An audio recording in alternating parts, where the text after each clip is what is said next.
في كل مكان. السلام عليكم ورحمة الله وبركاته. أنا اليوم موجود في مدينة غوسبور. عندنا هنا معايا الأخ معشوق علي. السلام عليكم. عنده محل ما شاء الله هنا لعصير قصب السكر، وهو مشهور يعني العصير هذا في السند كله وفي باكستان كله حقيقة. قصب السكر هذا بيزرع هنا في السند، ويجي من الأراضي الزراعية، يجي هنا في المنطقة في غوسبور أو في كنكور. والإخوة هذول يروحون المكان هذاك في كنكور ويشترون قصب السكر من هنا.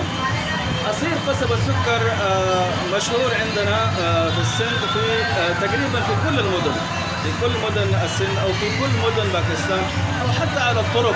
معلش على الإزعاج إذا كان في صوت من الخارج، لأنه أنا في السوق الآن.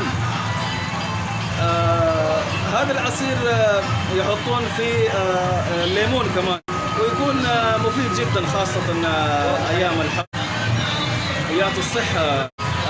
ويكون فيه يخف من الحرارة، خاصة عندنا الحر شديد جدا في السند هنا. الحين الساعة تقريبا 9، لكن برضو شايفين الحر.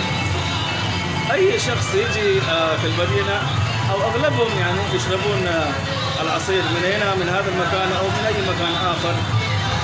يكون مفيد جدا للحرارة، يعطيك الطاقة، ويعوضك عن العرق.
تشتغل على البترول.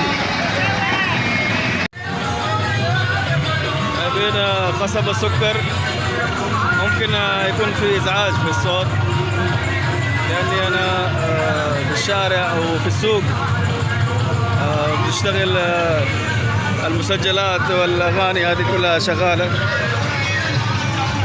والماكينه هذه اللي تعصر عصير قصب السكر معروف عندنا ومشهور.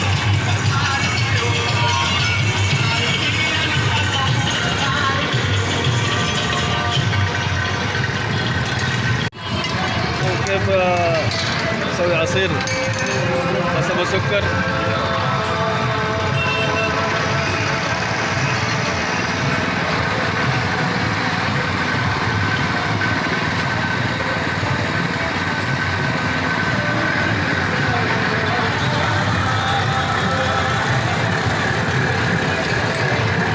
السكر شوف رايح من هنا، العصير جاي من هنا.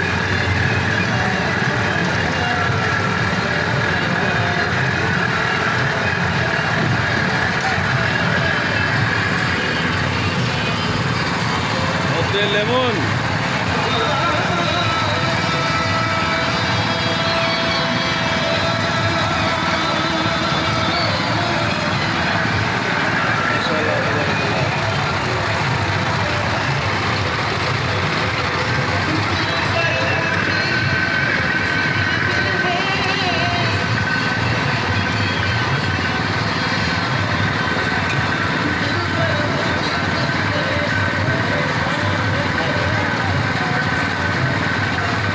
العصير جاهز يا شباب، العصير جاهز.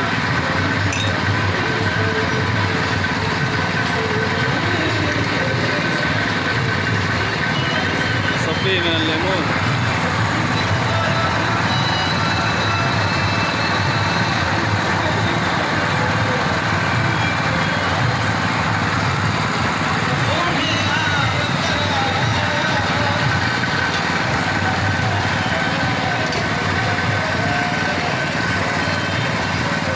مهرباني يا ناس، مهرباني الله عليك. ركب.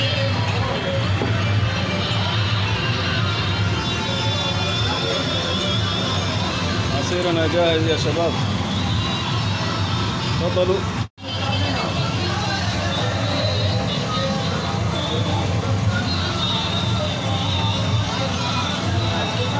تمام والله زين ممتاز جدا.